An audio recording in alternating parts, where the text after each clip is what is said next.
എല്ലാവർക്കും ആത്മനമസ്കാരം. ഇന്നത്തെ നമ്മുടെ സത്സംഗം ആരംഭിക്കുകയാണ്. ഈ ശിവരാത്രി ദിനത്തിലെ ഈ സത്സംഗത്തിൽ പങ്കെടുക്കാനും ഈ സത്സംഗം ചെയ്യാനും ഉള്ള അനുഗ്രഹവും അനുവാദവും നൽകണേ എന്ന് ഭഗവാനോട് പ്രാർത്ഥിച്ചുകൊണ്ട് നമുക്ക് ആരംഭിക്കാം. ഓം നമഃ ശിവായ.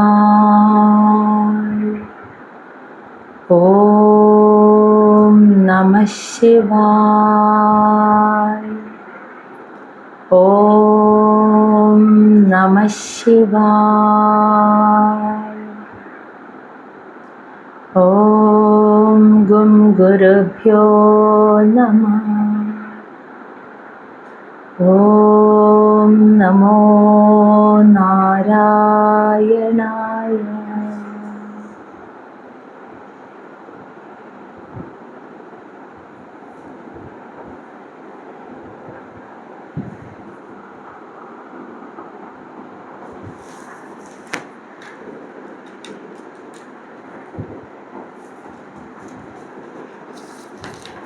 ശ്രീമദ് മഹാഭാഗവതം ചതുർത്ഥസ്കന്ധം അധ്യായം 11.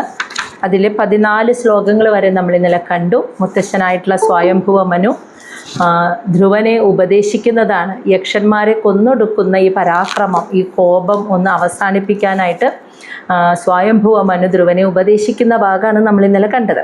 അപ്പോൾ അതിൽ ആദ്യം ഈ 14 ശ്ലോകങ്ങളിലായിട്ട് പൊതുവായിട്ട് ഒരു മനസ്സിലാക്കേണ്ട കാര്യങ്ങളെക്കുറിച്ച് പറഞ്ഞു കൊടുത്തു. ഏതൊരു സാധാരണക്കാരനും മനസ്സിലാക്കാൻ പറ്റുന്ന കാര്യങ്ങൾ. അതായത് ഭഗവാന്റെ ഒരു നല്ല ഭക്തനാണെങ്കിൽ ഇങ്ങനെയുള്ള ഭേദചിന്ത കളഞ്ഞ് എല്ലാവരെയും സമമായി കാണുന്നവനാണ് യഥാർത്ഥത്തിലുള്ള ഭഗവത് ഭക്തൻ.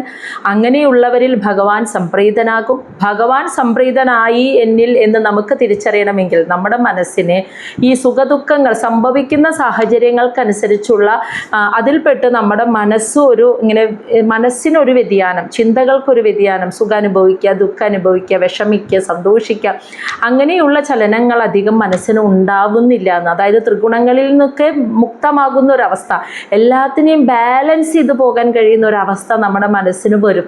അത് ഭഗവാൻ ആരിലാണോ സംപ്രീതനാകുന്നത് അവർക്കാണ് ആ ഒരു ബാലൻസ് ചെയ്യാൻ പറ്റുന്നൊരു സമചിത്ത ഭാവം ചെറുതായിട്ടെങ്കിലും അവരുടെ ഉള്ളിലാണ് ഉണ്ടാവുക. അപ്പോൾ അത് മനസ്സിലാക്കണം. പിന്നെ ഇത്രയും വലിയ ഭഗവാന്റെ അനുഗ്രഹം നേടി ഭഗവാന്റെ പാദങ്ങളിലെല്ലാം ഒന്നായി കണ്ട് ഭഗവാനെ തപസ് ചെയ്ത് ഭഗവാനെ സംപ്രീതനാക്കി അനുഗ്രഹം നേടി എത്തേണ്ട പരമപദത്തെ കണ്ടു. ഇതൊക്കെ സംഭവിച്ചു. സജ്ജനങ്ങളായവർക്ക് പ്രിയപ്പെട്ടവനായി, അവർക്ക് വഴികാട്ടിയായി. എന്നിട്ടും എന്തുകൊണ്ടാണ് ഇത്രയും ഒരു ക്രൂരകൃത്യം ചെയ്യാൻ നിനക്ക് തോന്നിയത്? യക്ഷന്മാരിൽ ഒരാളാണ് നിന്റെ സഹോദരനെ വധിച്ചത്. അതിന് ഇത്രയധികം യക്ഷന്മാരെ ഒരുമിച്ച് ഇങ്ങനെ കോപം തീരാതെ ഇങ്ങനെ കൊന്നൊടുക്കേണ്ട ആവശ്യമുണ്ടോ? ഇത് നിർത്തൂ എന്നാണ് മുത്തശ്ശൻ സ്വയംഭുവ മനു ധ്രുവനെ ഉപദേശിച്ചത്. ഇനി 15ാമത്തെ ശ്ലോകം തൊട്ട് പറഞ്ഞു കൊടുക്കാൻ പോകുന്ന ഭാഗം ശരിക്കും ഇന്ന് ശിവരാത്രി ദിനത്തിൽ വന്നു ഭവിച്ചു. ഈ ശിവരാത്രി സത്സംഗം തന്നെയാകുന്ന രീതിയിൽ ഈ ഒരു ഭാഗവതത്തിലെ ഈ ഒരു ഭാഗം അങ്ങനെ തന്നെ ഇന്നത്തെ ദിവസത്തിലേക്ക് വന്നു ഭവിക്കുകയാണ് ഉണ്ടായത്. നമ്മളായിട്ട് പ്ലാൻ ചെയ്ത് അങ്ങനെ എത്തിയതല്ല. അതായത് ഈ 15ാമത്തെ ശ്ലോകം തൊട്ട് സ്വയംഭുവ മനു ധ്രുവന് പറഞ്ഞു കൊടുക്കുന്നത്, നീ എന്തിനാണിപ്പോൾ ഈ കർമ്മം, യുദ്ധം ചെയ്ത് യക്ഷന്മാരെ വധിക്കുന്നത്? നിന്റെ സഹോദരനെ ഉത്തമനെ ഒരു യക്ഷൻ വധിച്ചു, അതിൻ്റെ ദേഷ്യമാണ് നിനക്ക്. അപ്പോൾ നിന്റെ സഹോദരൻ മരണപ്പെട്ടു എന്ന കാര്യം നീ ചിന്തിക്കുന്നത് ഉത്തമൻ എൻ്റെ സഹോദരനാണ്. അപ്പോൾ ഉത്തമൻ്റെ ശരീരമാണ്, ആ ശരീരം കണ്ടുകൊണ്ട് അത് എൻ്റെ സഹോദരൻ, എൻ്റെ പിതാവിൻ്റെ പുത്രൻ എന്ന് വെച്ചാൽ അതെൻ്റെ സഹോദരൻ എന്ന് നീ കാണുന്നു. അതായത് ആ ശരീരമാണ് ഉത്തമൻ എന്ന് നീ കാണുന്നു. അതുകൊണ്ടാണ് ആ ശരീരത്തെ വധിച്ചവനോട്, നശിപ്പിച്ചവനോട് നിനക്ക് ദേഷ്യം തോന്നുന്നത്. ഏതൊരു വ്യക്തിയുടെയും ജനനവും മരണവും നമ്മൾ പറയും ഇന്ന ആൾ മൂലം സംഭവിച്ചു, കൊന്നു, അല്ലെങ്കിൽ അസുഖം മൂലം മരിച്ചു, അല്ലെങ്കിൽ ഒരു അപകടം പറ്റി മരിച്ചു എന്നൊക്കെ നമ്മൾ പല ന്യായങ്ങളും പറയുന്നു. പക്ഷെ യഥാർത്ഥത്തിൽ ജനനവും മരണവും നിശ്ചയിക്കുന്നത് ആ പ്രകൃതിയാണ്. ആ ഭഗവാനാണ് ജനനവും മരണവും നിശ്ചയിക്കുന്നത്. അതിനെ ഒരല്പം പോലും മുന്നോട്ടോ പുറകിലോട്ടോ ആക്കാൻ ആർക്കും സാധിക്കുകയില്ല. അപ്പോൾ നീ അങ്ങനെയാണ് അതിനെ മനസ്സിലാക്കേണ്ടത്. അല്ലാണ്ട് നിന്റെ സഹോദരനെ അവൻ വധിച്ചതിനുള്ള കോപം വരുമ്പോൾ ഉത്തമന് മരിക്കാനുള്ള സമയം ഈശ്വരൻ നിശ്ചയിച്ചു കഴിഞ്ഞു. ആ ശരീരം ഉപേക്ഷിച്ചു പോകാനുള്ള സമയം ഈശ്വരൻ നിശ്ചയിച്ചു കഴിഞ്ഞപ്പോഴാണ് അത് സംഭവിക്കുന്നത്. അതിനൊരു യക്ഷൻ കാരണമായി, ഒരു അസുഖമായിട്ടോ ഒരു അപകടമായിട്ടോ അതൊരു കാരണമാണ്. എന്തെങ്കിലും സംഭവിക്കാൻ എല്ലാത്തിനും ഭൗതികമായിട്ടൊരു കാരണം ഉണ്ടാവണ്ടേ? ഇപ്പം ജനനത്തിന് ഭൗതികമായൊരു കാരണമുണ്ട്. എന്തായിരിക്കും? അച്ഛൻ അമ്മ, അല്ലേ? ഇവർ രണ്ടുപേരുടെയും സംയോഗത്തിലൂടെ ആണ് ഒരു കുഞ്ഞ് ജനിക്കുന്നത്, ഈ ഭൂമിയിൽ ഒരു സൃഷ്ടി നടക്കുന്നത്, ഒരു ജന്മം ഉണ്ടാകുന്നത്. പക്ഷെ അത് ഈ ഭൗതിക ലോകത്തിലെ നമുക്ക് മനസ്സിലാക്കാൻ വേണ്ടിയിട്ടുള്ള ഒരു കാരണമാണ്. ആ മാതാപിതാക്കളിലൂടെ ഒരു കുഞ്ഞ് ജനിക്കുന്നു എന്ന്. യഥാർത്ഥത്തിൽ എങ്ങനെയാണ് ആ ജന്മം സംഭവിക്കുന്നത്, ജനനം സംഭവിക്കുന്നത് എന്ന് ഭഗവത്ഗീതയിൽ നമ്മൾ പഠിച്ചിട്ടുണ്ട്, അല്ലേ? ഒരു ആത്മാവ് ഒരു ശരീരത്തിൽ നിന്നും സൂക്ഷ്മ ശരീരം പോകുന്നു, ഏത് ലോകങ്ങളിലാണോ അതിന് അർഹതപ്പെട്ട ലോകത്ത് വസിക്കുന്നു, വീണ്ടും ഭൂമിയിലേക്ക് വരേണ്ട സമയമാവുമ്പോൾ അന്തരീക്ഷത്തിലെത്തുന്നു, മഴയിലൂടെ ഭൂമിയിൽ വന്ന് പതിക്കുന്നു, ചെടികളോ മൃഗങ്ങളോ അത് ചെറിയ ചെറിയ ജീവികളോ അത് ഭക്ഷണമാക്കുന്നു, അതിനെ ഭക്ഷണമാക്കുന്ന പുരുഷൻ്റെ ശരീരത്തിലേക്ക് ആ സൂക്ഷ്മ ശരീരകണങ്ങൾ എത്തുന്നു. അതിൽ നിന്നും ഏത് അമ്മയിലൂടെയാണ് ജനിക്കേണ്ടത് എന്ന് ഈശ്വരൻ നിശ്ചയിച്ചിരിക്കണം. അപ്പോൾ ഈ യാത്രകളൊക്കെ എങ്ങനെയാണ് വരുന്നത്? പ്രകൃതി നിശ്ചയത്താലാണ് ഈ യാത്രകളൊക്കെ സംഭവിക്കുന്നത്. എന്നിട്ട് ആ സൂക്ഷ്മ ശരീരം അമ്മയുടെ പിതാവിലൂടെ മാതാവിൻ്റെ ഗർഭത്തിലേക്ക് എത്തുന്നു. അതിലൂടെ അങ്ങനെയാണ് ആ ഗർഭത്തിൽ ആ കുഞ്ഞ് വളരുന്നത്. അപ്പോൾ നമ്മുടെ കണ്ണിന് ഒരു കാരണമാണ് ഒരു അച്ഛനും അമ്മയും. പക്ഷെ അതിനേക്കാൾ ഉപരി ആ ജന്മം നടക്കാനായിട്ട് പ്രകൃതി ഒരു സമയം ഒരു ഇന്ന ആളിലൂടെ ഇന്ന രീതിയിൽ ഇന്ന സാഹചര്യത്തിൽ ഇന്ന സമയത്ത് ജനിക്കണമെന്ന് നിശ്ചയിക്കുന്നത് പ്രകാരമാണ് അത് സംഭവിക്കുന്നത്. പക്ഷെ ഭൗതിക ശരീരം എടുക്കണമെങ്കിൽ ഭൗതികമായൊരു കാരണം വേണം. ആ കാരണമാണ് അച്ഛനും അമ്മയും. അതുപോലെ തന്നെ മരണത്തിന് ഭൗതിക ശരീരം നശിക്കണമെങ്കിൽ ഒരു കാരണം വേണം. അപ്പോൾ ഒരു അസുഖമായിട്ട് വരാം, അല്ലെങ്കിൽ ഒരു അപകടമായിട്ട് വരാം, അല്ലെങ്കിൽ ഈ പറഞ്ഞതുപോലെ ആരെങ്കിലും ഒരാൾ കൊന്നു അല്ലെങ്കിൽ വധിച്ചു എന്നൊക്കെ നമ്മൾ പറയുന്ന കൊലപാതകം ഏതെങ്കിലും രീതിയിൽ, അല്ലെങ്കിൽ ആത്മഹത്യ, ആ ഭൗതിക ശരീരം നശിക്കാൻ ഇതൊക്കെ ഒരു കാരണങ്ങളാണ്. ജനനത്തിന് കാരണമാകുന്ന പോലെ മരണത്തിന് കാരണങ്ങളാണ്. യഥാർത്ഥത്തിൽ അത് നിശ്ചയിക്കുന്നത് ഈശ്വരനാണ് എന്നുള്ള ആ പരമാത്മ തത്വത്തെ ആണ് സ്വയംഭുവ മനു ധ്രുവന് ഉപദേശിച്ചു കൊടുക്കുന്നത്. അപ്പോൾ പരമാത്മാവ് മംഗളസ്വരൂപനാണത്. മംഗളസ്വരൂപനാണ് ശിവൻ. ശിവം എന്ന വാക്കിൻ്റെ അർത്ഥം മംഗളസ്വരൂപൻ, മംഗളത്തിൻ്റെ ശുഭത്തിൻ്റെ സ്വരൂപത്തോടു കൂടിയവൻ എന്ന് മനസ്സിലായോ? അപ്പോൾ അതാ സാക്ഷാൽ പരമാത്മാവ്. ആ ഭഗവാനെ കുറിച്ചാണ് ഇനിയുള്ള ശ്ലോകങ്ങളിൽ പറഞ്ഞു കൊടുക്കുന്നത്. ശ്ലോകം 15. ഭൂതൈഹി പഞ്ചഭിഹി ആരബ്ധൈഹി യോഷിത് പുരുഷ ഏവഹി തയോഹോ വ്യവായാത് സംഭൂതിഹി യോഷിത് പുരുഷയോഹോ ഇഹ. ഇവിടെ ആദ്യം പറയുന്നത്, നീ ഉത്തമൻ്റെ ശരീരം നശിച്ചു പോയത്, ഉത്തമൻ വധിക്കപ്പെട്ടു, ആ ശരീരം നശിച്ചു എന്നോർത്താണല്ലോ ദുഃഖിക്കുന്നത്. അപ്പോൾ പറഞ്ഞു കൊടുക്കുകയാണ്, അതിൻ്റെ ദേഷ്യമാണല്ലോ നിനക്ക്, ഈ ശരീരം ഇങ്ങനെ ഉണ്ടാവണേ എന്ന് മുത്തശ്ശൻ പറഞ്ഞു കൊടുക്കുകയാണ്. ഭൂതേഹി പഞ്ചഭിഹി, പഞ്ചഭൂതങ്ങളാൽ ആരബ്ധൈഹി, ഏറ്റവും ആദ്യം നിർമ്മിക്കപ്പെടുന്നതാണ് യോഷിത്. യോഷിത് എന്ന സ്ത്രീ, പുരുഷൻ, ഏവഹി ഉണ്ടാകുന്നത്. പഞ്ചഭൂതങ്ങളാലാണ് ഏറ്റവും ആദ്യത്തെ സ്ത്രീയും പുരുഷനും ഉണ്ടായത്. ഏറ്റവും ആദ്യത്തെ സ്ത്രീയും പുരുഷനാരാ? നമുക്കറിയാം, ബ്രഹ്മദേവൻ സൃഷ്ടികർമ്മം നടത്തി കുറേ കഴിഞ്ഞപ്പോൾ ബ്രഹ്മദേവനും മനസ്സിലായി, വിചാരിച്ച പോലെ ആ കർമ്മത്തെ വേണ്ട രീതിയിൽ വർദ്ധിപ്പിക്കാൻ സാധിക്കുന്നില്ല. അപ്പം അദ്ദേഹം വീണ്ടും മനനം ചെയ്തപ്പോൾ അദ്ദേഹത്തിന് മനസ്സിലായി, അദ്ദേഹം സൃഷ്ടികർമ്മം നിർത്തേണ്ട സമയമായി. ഇനി അദ്ദേഹത്തിന് ഇങ്ങനെയല്ല, ബ്രഹ്മാവിലൂടെയല്ല ഇനി സൃഷ്ടി നടക്കേണ്ടത്. ഇനി ഒരു സ്ത്രീ പുരുഷ സംയോഗത്തിലൂടെ ജനങ്ങൾ പെരുകണം, വർദ്ധിക്കണം, പ്രജകൾ പെരുകണം. അങ്ങനെയാണ് ഇനി പ്രകൃതിയുടെ തീരുമാനം, പ്രകൃതി നിശ്ചയം അതാണ്, ഇനി അങ്ങനെയാണ് സംഭവിക്കേണ്ടത് എന്ന് ബ്രഹ്മദേവന് മനസ്സിലായപ്പോൾ ബ്രഹ്മദേവൻ്റെ ശരീരം രണ്ടായി പിരിഞ്ഞു. സ്വയംഭുവ മനുവും ശതരൂപയും. അവരുടെ ഇണചേരലിലൂടെയാണ് പിന്നീട് സന്തതി പരമ്പരകൾ പ്രജകൾ വർദ്ധിച്ചു വന്നത് അല്ലേ. അപ്പോൾ ഈ രണ്ട് ശരീരവും ആദ്യം എങ്ങനെ ഉണ്ടായത് എന്ന് ചോദിച്ചാൽ നമുക്കറിയാം പഞ്ചഭൂതങ്ങളാൽ നിർമ്മിതമാണ് അല്ലേ. നമ്മൾ ആ മായ ഉണർന്നതും മഹത്തത്വം അഹങ്കാരതത്വം അത് മൂന്നായി പിരിഞ്ഞതും അതിൽ നിന്നും ഇന്ദ്രിയങ്ങൾ പഞ്ചഭൂതങ്ങൾ അതിനെയൊക്കെ നിയന്ത്രിക്കുന്ന ചലിപ്പിക്കുന്ന ദേവന്മാർ പ്രകൃതി എന്ന ശക്തിയുടെ പ്രതീകമായ ദേവന്മാർ, പിന്നെ ഇവയെല്ലാം കൂടി ചേർന്ന് ഇതൊക്കെ ചേർന്ന് ഈ പഞ്ചഭൂതങ്ങളാൽ നിർമ്മിതമാണ് ഈ ഭൗതികമായ ശരീരം. അത് ഏറ്റവും ആദ്യത്തെ സ്ത്രീയും ഏറ്റവും ആദ്യത്തെ പുരുഷനും പഞ്ചഭൂതങ്ങളാൽ നിർമ്മിതമാണ് അവരുടെ ശരീരമുണ്ടായത്. ഇനി തയോഹോ അവർ രണ്ടുപേരും വ്യവയാത് എന്ന് വെച്ചാൽ ഇണചേർന്നതിലൂടെ സംഭൂതിഹി വർദ്ധിച്ചു വന്നു എന്ന്. യോഷിത് സ്ത്രീകളുടെ എണ്ണം, പുരുഷയോഹോ പുരുഷന്മാരുടെ എണ്ണം, ഇഹ ഈ ലോകത്ത് അവരുടെ ഇണചേരലിലൂടെയാണ് പുരുഷൻ ഈ ലോകത്ത് സ്ത്രീകളുടെയും പുരുഷന്മാരുടെയും എണ്ണം വർദ്ധിച്ചു വന്നത്. എന്ന് വെച്ചാൽ ഏറ്റവും ആദ്യം മുതലുള്ള എല്ലാ സ്ത്രീ പുരുഷന്മാരുടെയും ശരീരം പഞ്ചഭൂതങ്ങളാൽ നിർമ്മിതമായിട്ടാണ് ഉണ്ടായത്. ഇനി ഏറ്റവും ആദ്യത്തെ ഇണ ചേർന്നിട്ടല്ല ഉണ്ടായത്, അത് പഞ്ചഭൂതങ്ങളാൽ നിർമ്മിതമായി. പക്ഷെ പിന്നീട് വന്നവർ ഇവരുടെ ഇണചേരലിലൂടെ ആ സ്ത്രീ പുരുഷന്മാരുടെ ഇണചേരൽ എന്ന് പറയുന്നത് ഒരു കാരണം, അതിനൊരു സൃഷ്ടിക്കൊരു കാരണം ഉണ്ടാവണ്ടേ, അത്രയും മാത്രം.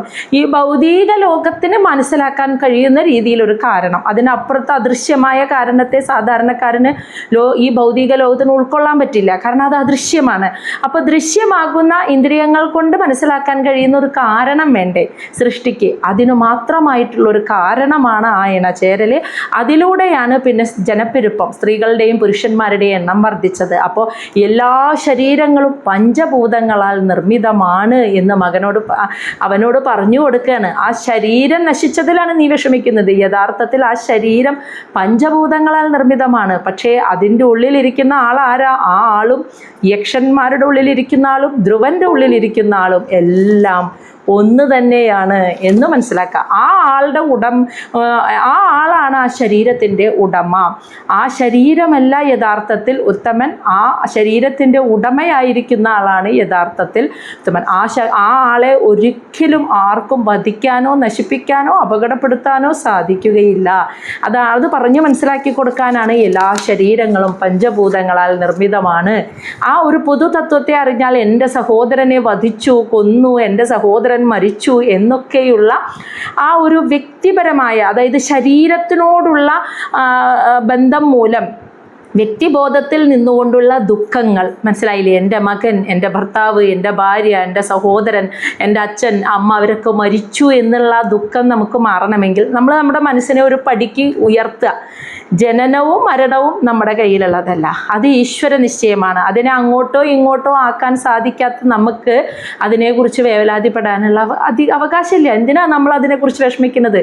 ആര് എപ്പോൾ ജനിക്കണമെന്ന് നമ്മുടെ കഴിവുകൊണ്ടല്ല, ഇന്ന സ്ഥലത്ത് ഇന്ന രീതിയിൽ ഇന്ന സമയത്ത് ജനിച്ചത് ഈശ്വര നിശ്ചയം. അതുപോലെ ജീവിക്കുന്നതും നമ്മളുടെ ഇഷ്ടത്തിനല്ല, എല്ലാം വന്നു ഭവിക്കുന്ന രീതിയിൽ സംഭവിക്കുകയാണ്. എല്ലാ വഴിയിലൂടെയും നമ്മൾ അങ്ങോട്ട് ആ ഒഴുക്കിനനുസരിച്ച് നമ്മൾ പോയിക്കൊണ്ടിരിക്കുക. നമ്മൾ വിചാരിക്കണോ നമ്മുടെ ബുദ്ധി വൈഭവം കൊണ്ടാണ് നമ്മൾ ഇങ്ങനെയൊക്കെ ജീവിക്കണേന്ന്. പക്ഷേ എല്ലാത്തിനെയും ചലിപ്പിക്കുന്ന ആ ശക്തിയാകുന്ന ഒഴുക്കിനനുസരിച്ച് നമ്മൾ ഒഴുകിക്കൊണ്ടിരിക്കുകയാണെന്ന് യഥാർത്ഥത്തിൽ ആരും തിരിച്ചറിയുന്നില്ല.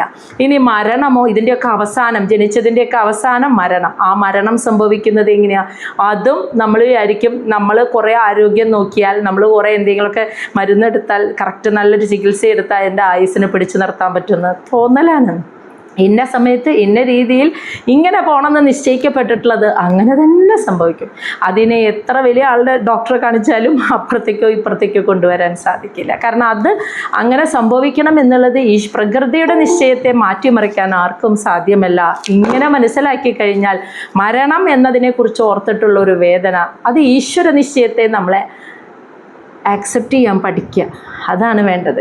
എന്താണോ ഈശ്വര നിശ്ചയം, ആ പ്രകൃതി നിശ്ചയം, അതിനെ അങ്ങോട്ട് ഉൾക്കൊള്ളാൻ പഠിച്ചു കഴിഞ്ഞാണ്ടല്ലോ, കാരണം അത് എൻ്റെ നിശ്ചയമല്ല ഭഗവാന്റെ നിശ്ചയമാണ് എന്നറിഞ്ഞ് അതിനെ ഉൾക്കൊള്ളാൻ പഠിച്ചു കഴിഞ്ഞാൽ, നമ്മളിപ്പോൾ ഒരു ഉദാഹരണം പറയട്ടെ. ഒരു ഭാര്യയും ഭർത്താവും ഒരുമിച്ച് ജീവിക്കുമ്പോൾ ഭർത്താവിൻ്റെ ഇഷ്ടമല്ല ഭാര്യയുടെ ഇഷ്ടം, ഭാര്യയുടെ ഇഷ്ടമായിരിക്കില്ല ഭർത്താവിൻ്റെ ഇഷ്ടം, രണ്ടും രണ്ട് വ്യക്തികളാണ്. പക്ഷേ ഭർത്താവിൻ്റെ ഇഷ്ടങ്ങളോട് സ്വന്തം ഇഷ്ടമായി കാണുന്നിടത്താണ് സമാധാനത്തോടുള്ള ഒരു കുടുംബജീവിതം ഉണ്ടാവുള്ളൂ. അല്ലെങ്കിൽ അതുപോലെ ഭാര്യയുടെ ഇഷ്ടം അത് സംഭവിക്കട്ടെ, അതിനോട് ഞാനും യോജിക്കുന്നു എന്നൊരു ഭർത്താവ് ചിന്തിക്കുമ്പോൾ അവരുടെ ഇഷ്ടങ്ങൾ ഒന്നാകുന്നു. അപ്പോൾ സമാധാനത്തോടുള്ള ഒരു കുടുംബജീവിതം ഉണ്ടാകുന്നു.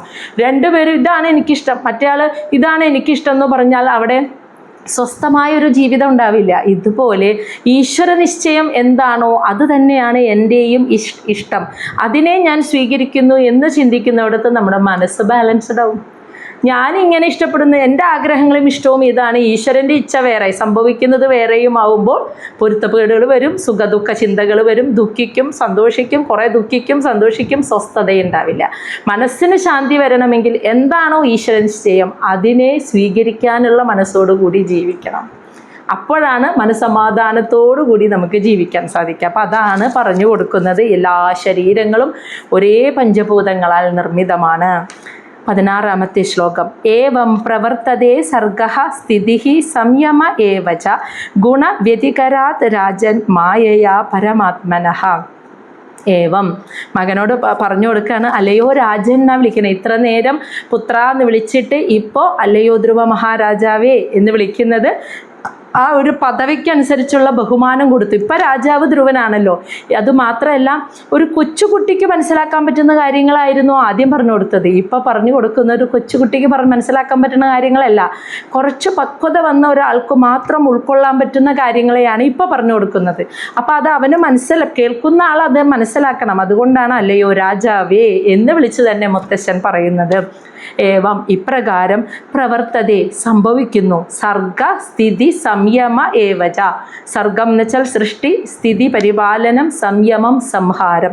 ഇങ്ങനെയാണ് ഈ ലോകത്ത് സൃഷ്ടി സ്ഥിതി സംഹാരങ്ങൾ നടക്കുന്നത്. അതായത് നമ്മുടെ ആരുടെയെങ്കിലും കഴിവുകൊണ്ടല്ല നമ്മൾ ആരും ഇന്ന സ്ഥലത്ത് ജനിക്കുന്നത്, ഇങ്ങനെയൊക്കെ ജീവിക്കുന്നത്, ഇപ്പം ഈ നിമിഷം ഇവിടെ ഇരിക്കുന്നത് വരെയുള്ള കാര്യങ്ങൾ ഇങ്ങനെയൊക്കെ നടന്നു പോയത് നമ്മുടെ കഴിവുകൊണ്ടോ നമ്മുടെ കഴിവുകേടുകൊണ്ടോ അല്ല.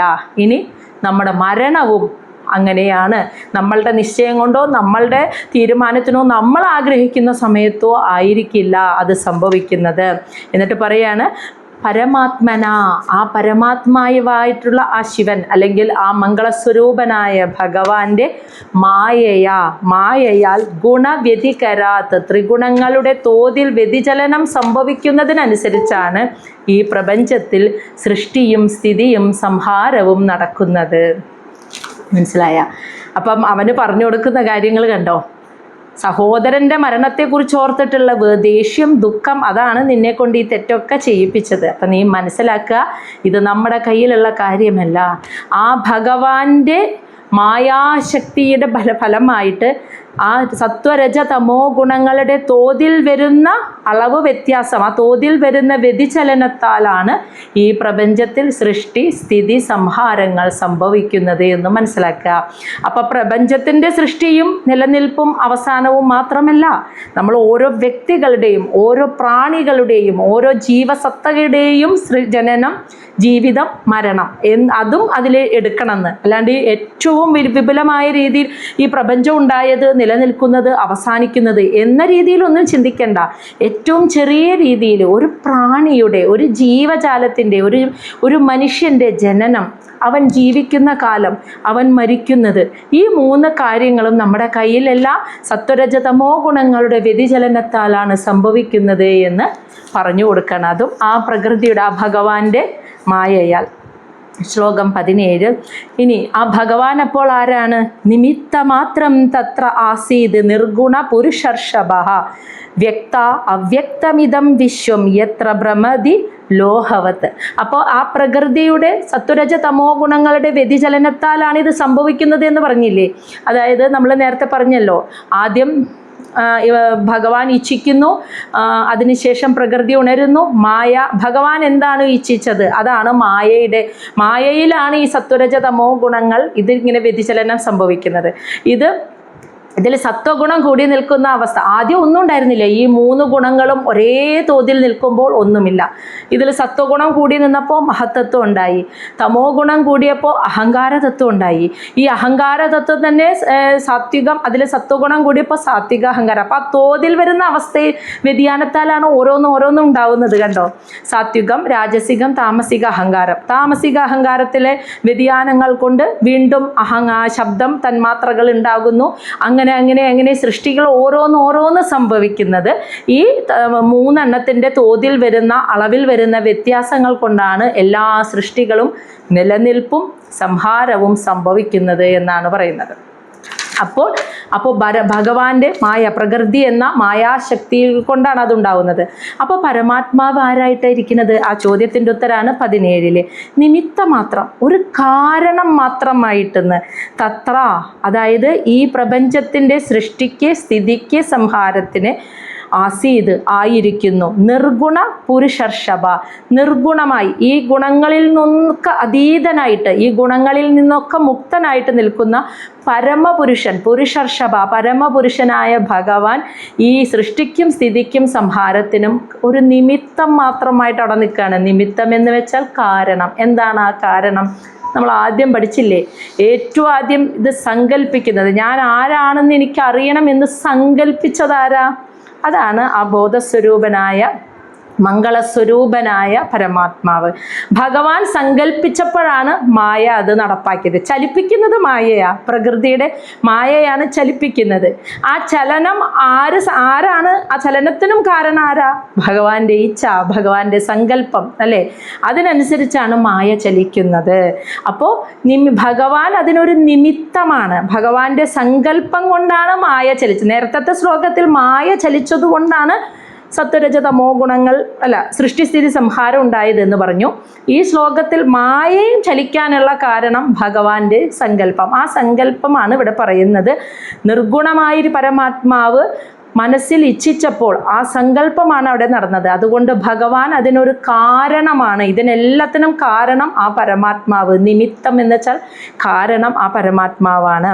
വ്യക്ത അവ്യക്തമിതം, ഇതം വിശ്വം, വ്യക്തവും അവ്യക്തവുമായ ഈ പ്രപഞ്ചം എന്ന് വെച്ചാൽ സ്ഥൂല രൂപത്തിൽ നമ്മൾ ഈ കാണുന്ന ലോകം ഉണ്ടല്ലോ അതും, ഇനി അവ്യക്തം എന്ന് വെച്ചാൽ സൂക്ഷ്മ രൂപത്തിലുള്ളതുമായ ഈ 14 ലോകങ്ങളും,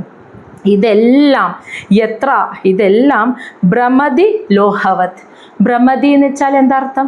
ചുറ്റിക്കറങ്ങുക അല്ലെങ്കിൽ ആകർഷിക്കപ്പെടുക. ലോഹവത്ത്, ഒരു ലോഹം പോലെയെന്ന്, അതായത് കാന്തത്തിലേക്ക് ആകർഷിക്കുന്ന ഇരുമ്പ് പോലെ. ഒരു കാന്തം വെച്ചാൽ ഇരുമ്പ് എവിടെ ഇരിക്കുന്നുണ്ടെങ്കിലും ഓടി അതുമ വന്ന് പിടിക്കില്ലേ?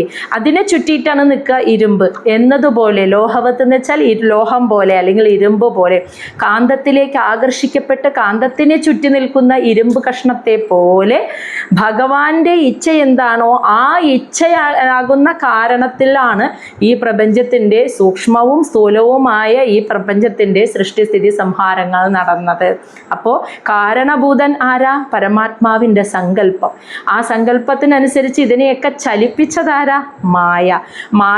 ഭഗവാന്റെ സങ്കല്പം മായ ചലിപ്പിച്ചപ്പോൾ, നടപ്പിലാക്കിയപ്പോൾ ഈ പ്രപഞ്ചത്തിൻ്റെ സൃഷ്ടിയും ഉണ്ടായി, നിലനിൽപ്പും ഉണ്ടായി, സംഹാരവും ഉണ്ടായി. അങ്ങനെ എന്ന് പറഞ്ഞു കൊടുക്കുക. അപ്പോൾ നമ്മളത് ധ്രുവനെ മനസ്സിലാക്കുമ്പോൾ, ധ്രുവൻ്റെ രൂപത്തിൽ ചിന്തിക്കുമ്പോൾ നമ്മളത് പ്രപഞ്ചം എന്ന വിപുലമായ അർത്ഥത്തിൽ കാണണ്ട. നമ്മൾ ഓരോരുത്തരുടെയും, ഇനി മനുഷ്യരെന്നല്ല, ഓരോ ജീവപ്രാണികളുടെയും, ചെറിയ പ്രാണികളാണെങ്കിൽ പോലും അവയുടെയൊക്കെ ജനനം ഉണ്ടാവുന്നത്, അവയൊക്കെ ഈ ഭൂമിയിൽ ജീവിക്കുന്നത്, അവയുടെയൊക്കെ മരണം, ഈ 3 കാര്യങ്ങളും ആ ഭഗവാൻ ഇച്ഛിക്കുന്നു. മായ ത്രിഗുണങ്ങളുടെ വ്യതിയാനത്താലാണ് ഇത് സംഭവിക്കുന്നത് എന്ന് മനസ്സിലാക്കുക. അപ്പോൾ യക്ഷന്മാർ കൊന്നു എന്നുള്ള അർത്ഥത്തിലൊന്നും ഒരു മരണത്തെ നീ കാണണ്ട, ജനനത്തെയും. മനസ്സിലായോ? അതാണ് പറയുന്നത്. ശ്ലോകം 18. സ ഖലു ഇദം ഭഗവാൻ കാലശക്തിയ ഗുണപ്രവാഹേണ വിഭക്ത വീര്യ കരോതി അകർത്ത ഏവ നിഹന്തി അഹന്താ ചേഷ്ട വിഭൂംന ഖലു ദുർവിഭാവ്യഃ. അപ്പോൾ പരമാത്മാവ് സങ്കല്പിക്കുന്നു, പ്രകൃതി ചലിക്കുന്നു, അങ്ങനെ ഈ പ്രപഞ്ചം സൃഷ്ടി സ്ഥിതി സംഹാരങ്ങൾ നടപ്പാക്കുന്നു. അത്രയും ക്ലിയർ ആയില്ലേ? ഇനി ഈ സങ്കല്പിക്കുന്ന പരമാത്മാവ് ആണല്ലോ കാരണഭൂതൻ എല്ലാത്തിനും. പക്ഷേ എന്നിട്ടും എല്ലാ കർമ്മങ്ങൾക്കും കാരണഭൂതനായിട്ടും ഇരിക്കുന്നുണ്ടെങ്കിൽ പോലും ഒരിക്കലും ആ പരമാത്മാവിന് ആ കർമ്മം സൃഷ്ടിസ്ഥിതി സംഹാരങ്ങൾക്ക് കാരണമായതാണെങ്കിലും ആ കർമ്മം ചെയ്യുന്നതിൽ ഒരു ബന്ധനം വരുന്നില്ല. അതെന്താണ് കാരണം എന്നാണ് പറയുന്നത്.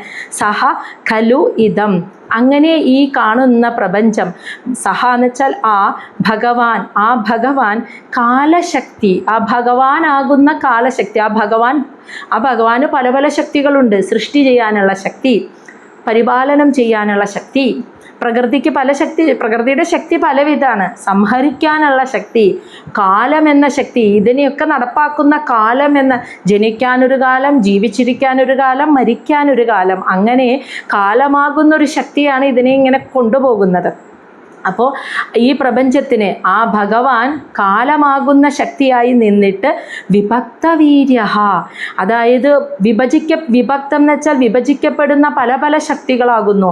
ഗുണപ്രവാഹേണ, പ്രകൃതിയുടെ ത്രിഗുണങ്ങളിൽ വരുന്ന വ്യതിചലനത്താൽ ആ ഭഗവാന് പല പല ശക്തികളുണ്ട്, വിഭജിക്കപ്പെടുന്ന ശക്തികളുണ്ട് എന്ന്. ഭഗവാന്റെ ശക്തി പലതായി വിഭജിക്കപ്പെടുന്നു എന്ന് മനസ്സിലായോ. ആ പ്രപഞ്ചത്തിൻ്റെ സൃഷ്ടി നടത്താനും സ്ഥിതി നടത്താനും പരിപാലനം നടത്താനും ഒക്കെ ആയിട്ട് പ്രകൃതിയുടെ ത്രിഗുണങ്ങളിൽ വരുന്ന വ്യതിചലനത്താൽ ആ പ്രകൃതി എന്ന ശക്തി പലതായിട്ട് വിഭജിക്കപ്പെടുകയാണ് ചെയ്യുന്നത്. അപ്പോൾ സൃഷ്ടി നടത്താൻ ഒരു ശക്തിയുണ്ട്. ആ ശക്തിയുടെ ശരീരരൂപമാണ് ആര്? ബ്രഹ്മാവ് അല്ലേ. പരിപാലനം നടത്താൻ ഒരു ശക്തിയുണ്ട്. ആ ശക്തിയുടെ പ്രതീകമാണ് മഹാവിഷ്ണു. സംഹാരം നടത്താൻ ഒരു ശക്തിയുണ്ട്. ആ ശക്തിയുടെ പ്രതീകമാണ് മഹാദേവൻ. അപ്പോൾ ഭഗവാന്റെ ആ പ്രകൃതിയുടെ ശക്തി പലതായി വിഭജിക്കപ്പെടുന്നതും അതും ഈ ത്രിഗുണങ്ങളുടെ വ്യതിചലനത്താലാണ് ഈ പലതായിട്ട് ശക്തി വിഭജിക്കപ്പെടുന്നത്. എന്നിട്ട് സഹകലു ഇതം, ഈ പ്രപഞ്ചം ഉണ്ടല്ലോ അതിനെ കരോതി സൃഷ്ടിച്ചു ആ ഭഗവാൻ. പക്ഷേ അകർത്തായേവ, ഞാനാണ് ഇതൊക്കെ ചെയ്യുന്നത് എന്ന കർത്താവ് ഞാനാണെന്ന് ഭാവമില്ലാതെ, അതായത് കർത്തൃത്വ ബോധമില്ലാതെ, ആ കർമ്മത്തിനോട് അറ്റാച്ച്മെൻ്റ് ഇല്ലാതെയാണ് ആ ഭഗവാൻ ആ സൃഷ്ടിസ്ഥിതി സംഹാരങ്ങളെ ചെയ്യുന്നത്. അത് നമുക്ക് അതിൻ്റെ പ്രതീകമായിരിക്കുന്ന ത്രിമൂർത്തികളെ നോക്കിയാൽ കാണാം. ബ്രഹ്മാവിന് ഞാൻ ചെയ്യുന്നു എന്ന ഭാവമില്ല. നമ്മൾ ബ്രഹ്മാവ് സൃഷ്ടികർമ്മം നടത്തിയത് എങ്ങനെയാണെന്ന് പഠിച്ചു അല്ലേ. ആദ്യം ഉണ്ടായപ്പോൾ എങ്ങനെ ചെയ്യണമെന്നറിയാതെ തപ അശരീരി കേട്ടു, പ്രകൃതിക്ക് സമർപ്പിച്ചു, തപസ് ചെയ്തു, അറിവ് കിട്ടി. അങ്ങനെ ആ സൃഷ്ടി നടത്തുമ്പോഴും ബ്രഹ്മദേവൻ ഇത് തന്നെയാണ്. ഉത്തരം കിട്ടാണ്ട് വരുമ്പോൾ അപ്പം മനസ്സേകാഗ്രമാക്കി ആ ഭഗവാനെ ആ പ്രകൃതിയെ സമർപ്പിക്കുമ്പോൾ ബ്രഹ്മദേവന് കൃത്യമായിട്ടുള്ള ഉത്തരങ്ങൾ, മനസ്സ് സൈലൻ്റ് ആകുമ്പോൾ കൃത്യമായിട്ടുള്ള ഉത്തരങ്ങൾ ബ്രഹ്മദേവന് കിട്ടുന്നു. അങ്ങനെ ബ്രഹ്മാവ് ചെയ്യുന്നു. അപ്പോൾ ബ്രഹ്മാവിന് ഞാനാണ് സൃഷ്ടികർത്താവ് എന്നൊരു ഭാവമില്ല. മഹാവിഷ്ണുവിന് ഞാനാണ് പരിപാലനത്തിൻ്റെ കർത്താവ് എന്ന ഭാവമില്ല. മഹാദേവന് ഞാനാണ് സംഹാരമൂർത്തി എന്ന ഭാവവുമില്ല. മനസ്സിലായ? അപ്പോൾ അതാണ് ഇവിടെ പറയുന്നത്. സൃഷ്ടിയും സ്ഥിതിയും സംഹാരവും പല പല ശക്തികളായി വിഭജിക്കപ്പെട്ടിട്ട് ചെയ്യുന്നുണ്ട് ഈ പ്രപഞ്ചത്തിൻ്റെ. പക്ഷേ അകർത്തായേവ, ഞാനാണ് ചെയ്യുന്നത് എന്ന കർത്തൃത്വബോധം ഇല്ല. അതാണ് അകർത്ത, ഞാൻ കർത്താവല്ല, ഞാനാണ് ഇത് ചെയ്യുന്നത് എന്ന കർത്തൃത്വബോധമില്ലാതെ ആണ് ആ കർമ്മത്തെ ആ ഭഗവാൻ ചെയ്യുന്നത്. ഇനി നിഹന്തി, സംഹരിക്കുന്നു ഈ പ്രപഞ്ചത്തെ. അഹന്തഹ, ഞാനാണ് ഈ പ്രപഞ്ചത്തെ സംഹാരം ചെയ്തത് എന്ന ഭാവമില്ലാതെ, അതാണ് അഹന്തഹ. ഹനിച്ചത് ഞാനാണ് എന്ന ഭാവമില്ലാതെ, സംഹാരം എന്ന കർമ്മത്തിനോട് ഒരു അറ്റാച്ച്മെൻ്റ് ഇല്ലാതെ ആ കർമ്മം ഭഗവാൻ, സൃഷ്ടിയും സ്ഥിതിയും സംഹാര കർമ്മവും ഭഗവാൻ, ആ ചെയ്യുന്ന കർമ്മത്തിനോട് ഒരു അറ്റാച്ച്മെൻ്റ് ഇല്ലാതെ ഞാൻ എന്ന ഭാവമില്ലാതെയാണ് ചെയ്യുന്നത്. അത് നമുക്ക് മനസ്സിലാക്കി തരാൻ സാധാരണക്കാരൻ്റെ മനസ്സിന് അദൃശ്യമായതിനെ ഉൾക്കൊള്ളാൻ പറ്റാത്തത് കൊണ്ടാണ് ആ ഭഗവാൻ തന്നെ ബ്രഹ്മവിഷ്ണു മഹേശ്വരന്മാരായ ത്രിമൂർത്തികളായി നിന്നുകൊണ്ട് സൃഷ്ടിസ്ഥിതി സംഹാരങ്ങൾ ചെയ്യുന്നത് നമുക്ക് കാണിച്ചു തരികയാണ്. ഇങ്ങനെ കർത്തൃത്വബോധമില്ലാതെ, ഞാൻ എന്ന ഭാവമില്ലാതെ, ചെയ്യുന്ന പണിയോട് ആസക്തി ഇല്ലാതെ, അറ്റാച്ച്മെൻ്റ് ഇല്ലാതെ, ഈശ്വര നിശ്ചയത്താൽ ബ്രഹ്മാവിനോട് പറഞ്ഞപ്പോൾ നാരദ മഹർഷി ചോദിച്ചപ്പോൾ ബ്രഹ്മാവ് എന്താ പറഞ്ഞത്? ആ പ്രകൃതി എന്ന ശക്തിയാണ്. നാരദ മഹർഷി ചെന്ന് ചോദിച്ചില്ലേ, പ്രപഞ്ചത്തിൻ്റെ സൃഷ്ടികർത്താവ് അങ്ങാ, ഞങ്ങളെല്ലാവരും അങ്ങയെ ഭജിക്കുന്നു, പക്ഷെ അങ്ങ് ആരെയാണ് തപസ് ചെയ്യുന്നത്? അപ്പോൾ ബ്രഹ്മദേവൻ പറഞ്ഞു കൊടുക്കുക, ഞാനൊരു പ്രതീകം മാത്രമാണ്, ആ സാക്ഷാൽ പ്രകൃതിയാണ് സൃഷ്ടിയെ ചെയ്യുന്നത്, ഞാൻ സമർപ്പിക്കുന്നത്, ഞാൻ ആരാധിക്കുന്നത് ആ ശക്തിയെയാണ് എന്ന് ബ്രഹ്മാവ് പറഞ്ഞു കൊടുത്തില്ലേ. നിങ്ങൾ എന്നെ ബ്രഹ്മാവിനെ ആരാധിക്കുമ്പോൾ അത് എന്താ പറയുക, അത് എന്നിലൂടെ ആ പ്രകൃതിയിലേക്കാണ് എത്തിച്ചേരുന്നത് എന്ന്, ആ ഭഗവാനിലേക്കാണ് എത്തിച്ചേരുന്നത് എന്ന് ബ്രഹ്മദേവൻ നാരദ മഹർഷിയോട് പറഞ്ഞ ഭാഗങ്ങളൊക്കെ നമ്മൾ കേട്ടു പോകുന്നതാണ്. അപ്പോൾ ഇവിടെ ആ കർമ്മങ്ങളൊക്കെ സൃഷ്ടിയും ചെയ്യുന്നുണ്ട്, സ്ഥിതിയും ചെയ്യുന്നുണ്ട്, സംഹാരവും ചെയ്യുന്നുണ്ട്. പല പല ശക്തികളായി വിഭജിച്ചിട്ട്, ഭഗവാന്റെ ശക്തി വിഭജിക്കപ്പെട്ടിട്ട്, പക്ഷേ ഒന്നും തന്നെ ഞാൻ ചെയ്യുന്നു എന്ന ഭാവമില്ലാതെ, ആ ഒരു ഞാൻ എന്ന ചിന്തയില്ലാതെ, ആ കർമ്മത്തിനോട് എനിക്കിഷ്ടപ്പെട്ട കർമ്മം അല്ലെങ്കിൽ ഞാനത് ഭയങ്കര ആ കർമ്മത്തിനോട് അറ്റാച്ച്മെൻ്റ് ഇല്ലാതെ ആ കർമ്മത്തെ അനുഷ്ഠിക്കുന്നു. അങ്ങനെ ചെയ്യുമ്പോൾ നമ്മൾ വിചാരിച്ച പോലെ വിജയിച്ചില്ലെങ്കിലും, നല്ല ലാഭം ഉണ്ടായാലും വിജയിച്ചില്ലെങ്കിലും നമ്മുടെ മനസ്സിനെ അത് ബാധിക്കില്ല. കാരണം കർത്തൃത്വബോധമാണ് നമ്മുടെ ദുഃഖത്തിന് കാരണം. ഞാൻ ചെയ്യുന്നു എന്ന കർത്തൃത്വബോധം വരുമ്പോഴാണ് അവിടെ സങ്കടം ഉണ്ടാവുക. കർത്തൃത്വബോധം ഇല്ലെങ്കിൽ, അത് നന്നായാലും നന്നായില്ലെങ്കിലും നമുക്ക് വിഷമം ഉണ്ടാവില്ല. അങ്ങനെ ചേഷ്ട, അങ്ങനെ ഭഗവാൻ ചെയ്യുന്ന കർമ്മങ്ങൾ, വിഭൂംനഹ എന്ന് വെച്ചാൽ ഭഗവാൻ, ആ പരമാത്മാവ് ഭഗവാൻ ചെയ്യുന്ന ഇത്തരം കർമ്മങ്ങളെ ഖലു തീർച്ചയാണ് ദുർവിഭാവ്യ, ഒരു സാധാരണക്കാരന് മനസ്സിലാക്കാൻ എളുപ്പമല്ല എന്ന്. ശരിയല്ലേ? ഭഗവാൻ അങ്ങനെയാണ്. അതുകൊണ്ടാണ് ഭഗവാൻ ആ ബന്ധനമില്ലാത്തത്. പരമാത്മാവിന് ബന്ധനമില്ല, ജീവാത്മാവിന് ബന്ധനമുണ്ട്. കാരണം എന്താണെന്ന് വെച്ചാൽ ശരീരവും മനസ്സും ബുദ്ധിയും ചലിക്കുമ്പോൾ ഞാനാ ചലിക്കുന്നത് എന്ന് വിചാരിക്കുന്നു. അതുകൊണ്ടാണ് വീണ്ടും വീണ്ടും ശരീരം എടുക്കേണ്ടി വരുന്നത്.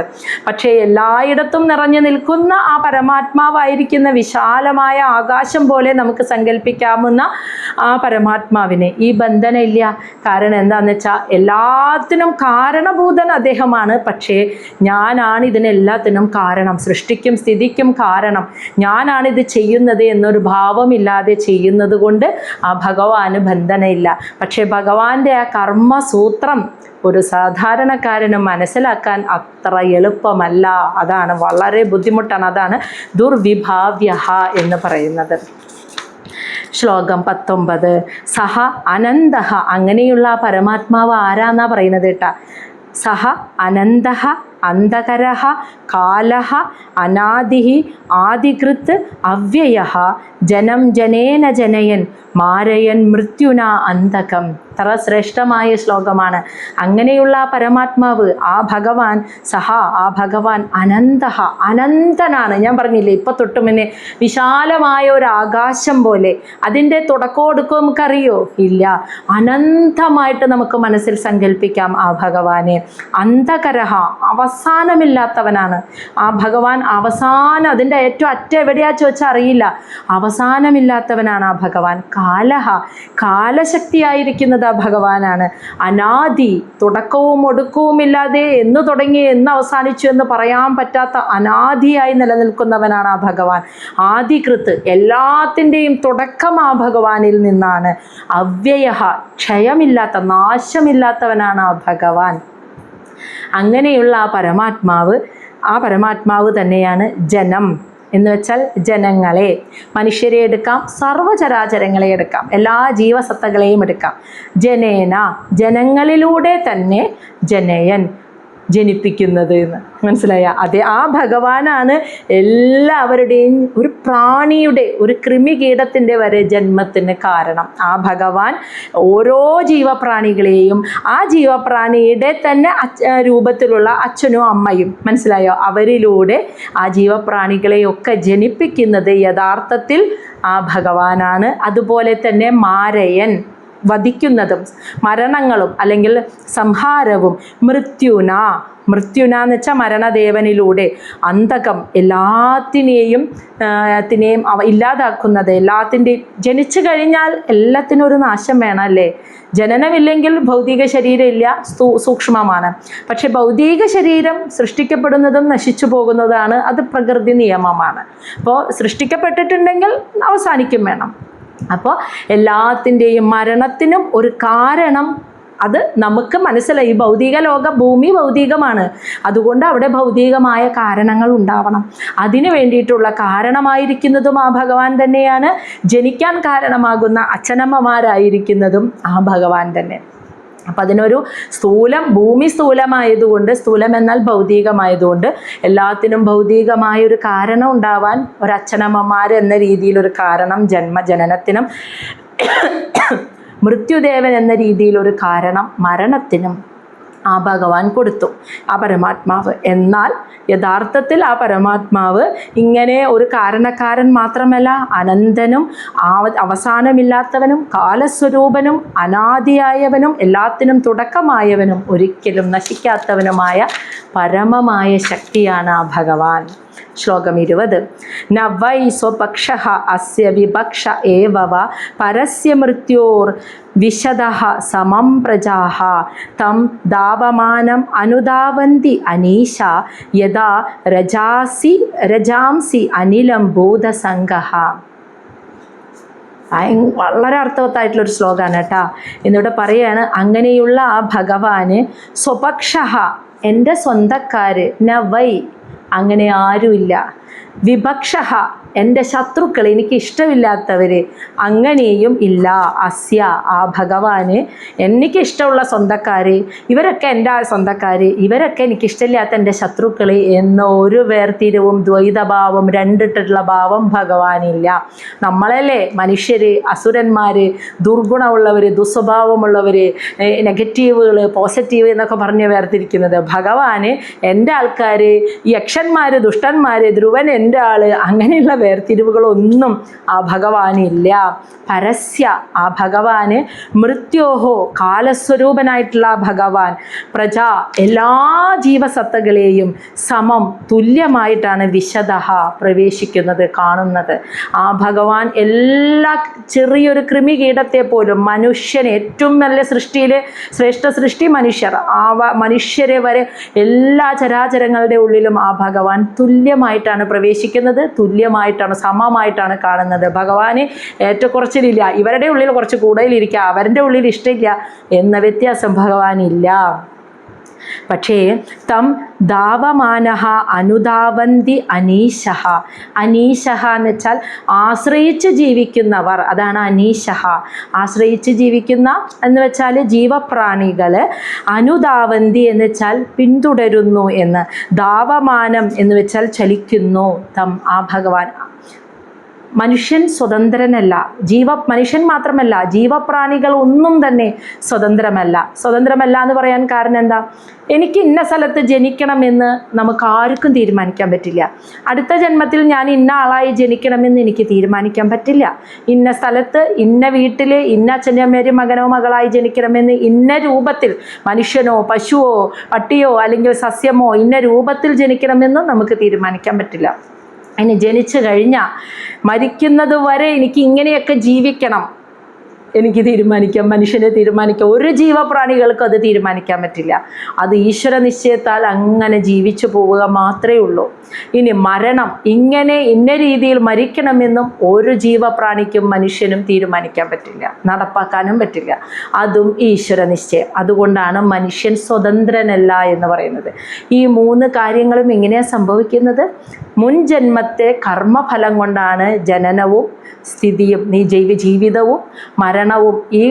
ഈ 3 കാര്യങ്ങളിലും നമ്മൾ അനുഭവിക്കുന്ന എല്ലാം മുൻജന്മ കർമ്മ പ്രാരാബ്ധം, നമ്മൾ ഏറ്റുപോകുന്ന നമ്മുടെ തോൾ സഞ്ചിയിലിരിക്കുന്ന കർമ്മഫലം അനുസരിച്ചാണ് നമ്മളെല്ലാവരും ഇതൊക്കെ അനുഭവിക്കുന്നത്. അതുകൊണ്ട് അനീശഃ, സ്വതന്ത്രനല്ല, കർമ്മഫലത്താൽ ബന്ധിതമാണ് ഓരോ ജീവപ്രാണിയും.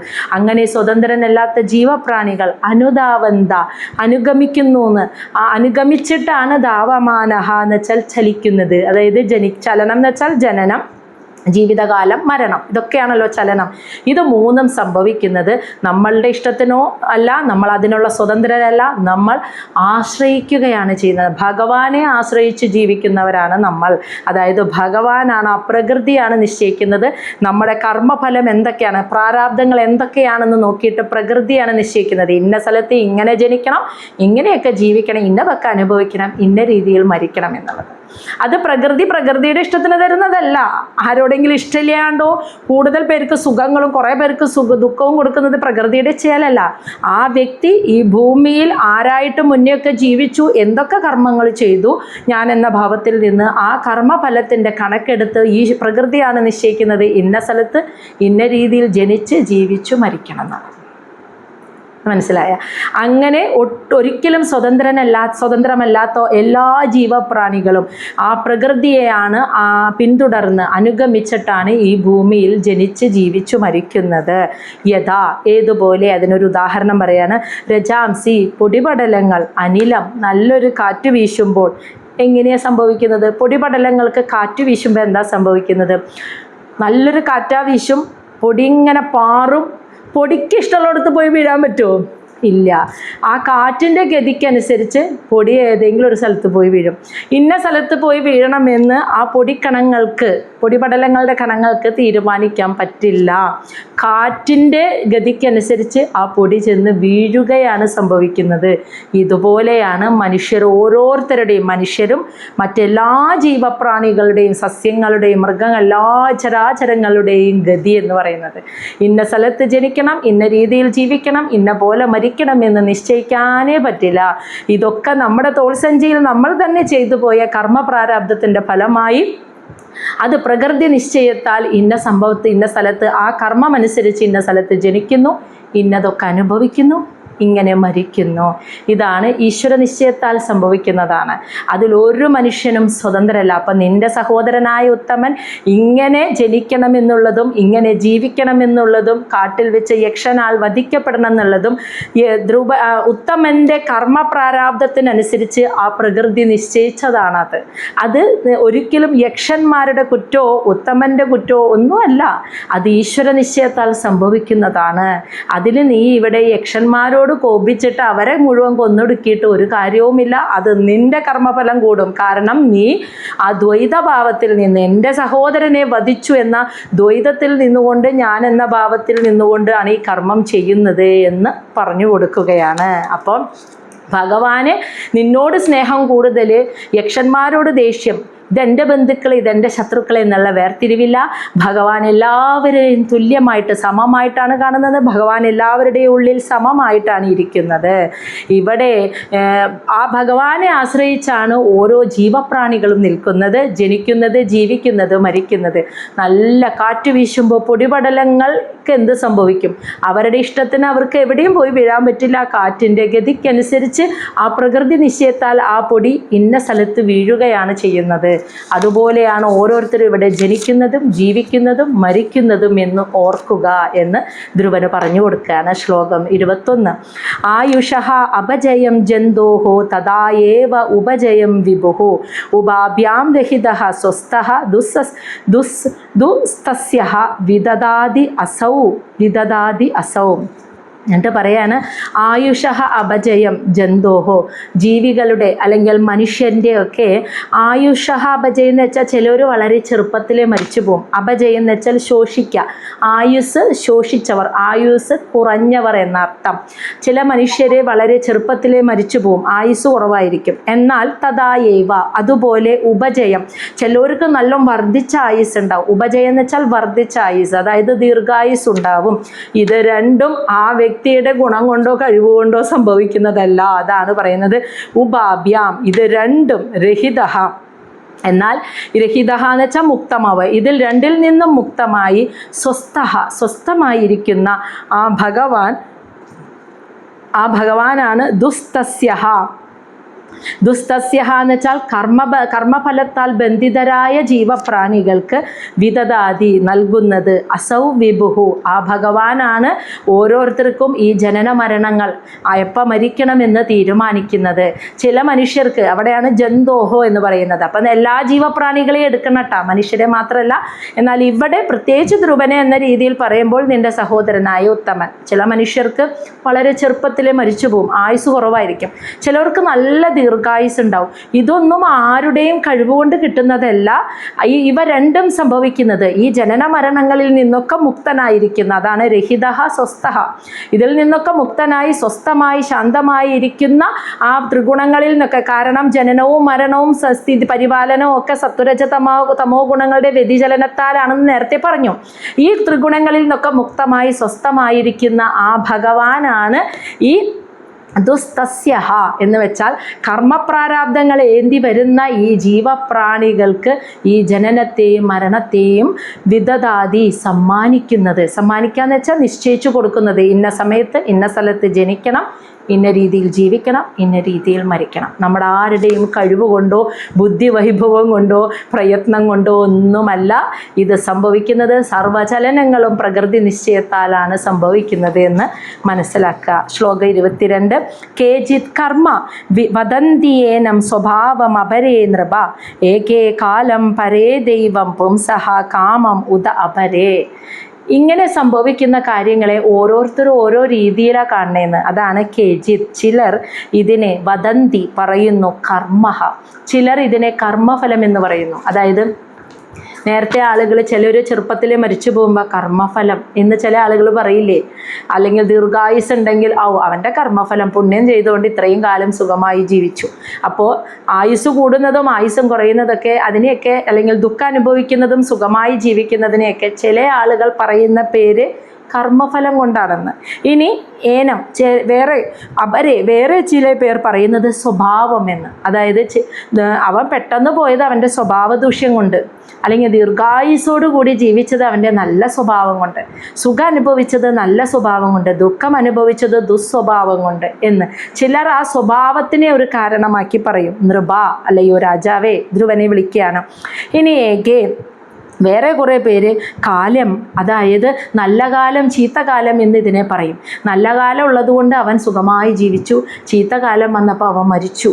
അപ്പോൾ ജനന മരണങ്ങളും സുഖദുഃഖങ്ങളും അനുഭവിക്കുന്നത് നല്ല കാലം ചീത്തകാലം എന്ന് പറഞ്ഞ് വേറെ ചിലർ പറയുന്നു.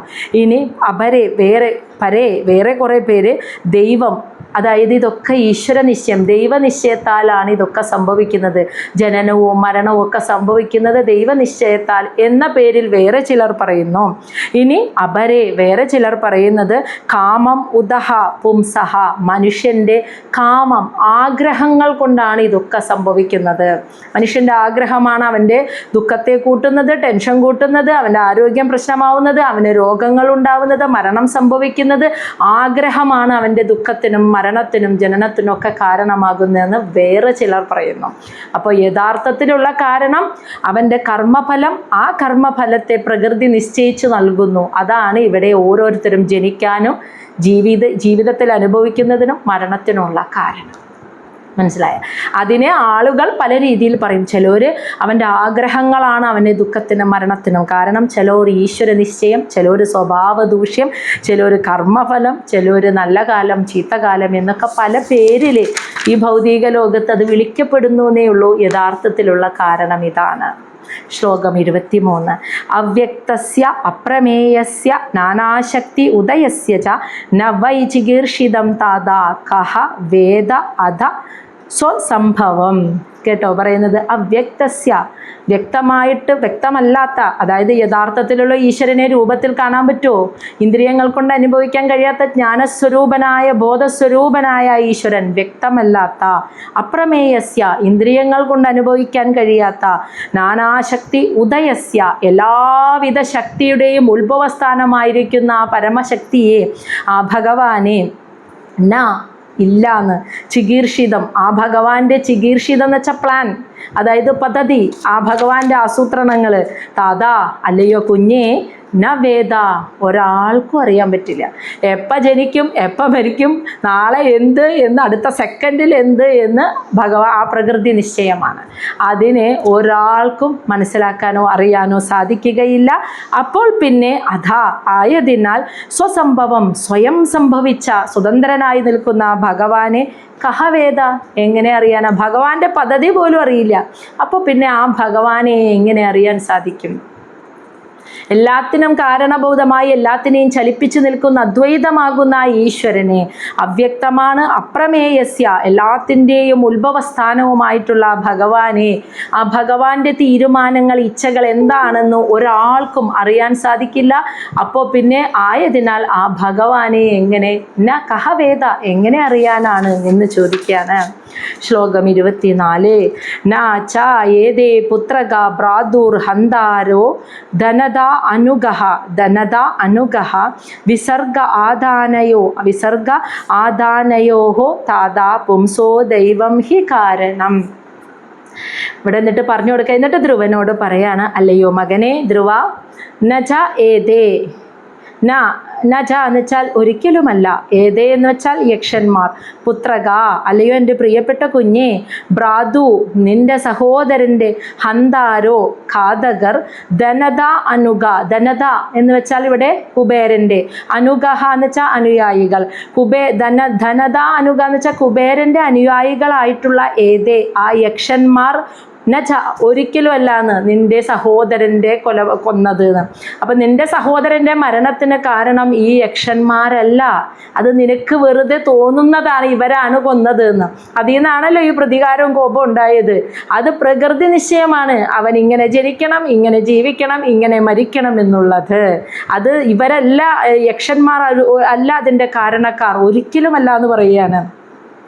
വിസർഗഹ എന്ന് വെച്ചാൽ സൃഷ്ടി, ആദാനയോഹോ എന്ന് വെച്ചാൽ മരണം. ഇത് രണ്ടും താതാ അല്ലയോ പുത്ര, പുംസഹ ഒരു മനുഷ്യൻ്റെ ജനനവും മരണവും ദൈവം ഹി കാരണം, ആ പ്രകൃതി നിശ്ചയമാണ് അതിൻ്റെ കാരണം. അവൻ്റെ കർമ്മഫലം അതിന് അനുസരിച്ച് പ്രകൃതി നൽകുന്നു. നമ്മൾ ചെയ്യുന്ന ആ മുൻജന്മത്തിലെ പ്രാരാബ്ധം എന്താണെന്ന് നമുക്കറിയില്ലല്ലോ, പക്ഷെ എല്ലാം അറിയുന്ന പ്രകൃതി അതനുസരിച്ച് നൽകുന്നു. അപ്പോൾ പ്രകൃതി, ആ ഭഗവാനാണ്, ദൈവമാണ് അതിന് കാരണം. നിന്റെ സഹോദരൻ്റെ മരണത്തിന് കാരണം ഒരിക്കലും യക്ഷന്മാരല്ല മകനെ. ഓരോ മനുഷ്യൻ്റെയും ജനനത്തിനും മരണത്തിനും ഇങ്ങനെ ജീവിതകാലം ഇന്നതൊക്കെ അനുഭവിക്കണം എന്നുള്ളത് ഈശ്വര നിശ്ചയമാണ് അതിന് കാരണമെന്ന് മനസ്സിലാക്കി അതിനെ ഉൾക്കൊണ്ട് ജീവിക്കുക. മനസ്സിലായോ? അപ്പോൾ അവിടെ നമ്മൾ നമ്മളുടേതായിട്ടുള്ള ഒരു ഫ്രെയിം വർക്ക് ചെയ്ത് നമ്മളുടെ ജീവിതം ഇങ്ങനെയൊക്കെ ആവണമെന്ന് പ്ലാൻ ചെയ്ത് വെക്കുമ്പോഴാണ് നമുക്ക് ഈ ദുഃഖമുണ്ടാകുന്നത്. പ്രകൃതി തരുന്നതിനെ രണ്ട് കൈയും നീട്ടി സ്വീകരിച്ച് ഞാനും ഈശ്വരനും ഒരേ മനസ്സോടുകൂടി ഇരിക്കുന്നു വിചാരിക്കുമ്പോൾ നമ്മുടെ മനസ്സ് തുലനാവസ്ഥയിലെത്തുന്നു. അതാണ് പറഞ്ഞത്. ശ്ലോകം 25.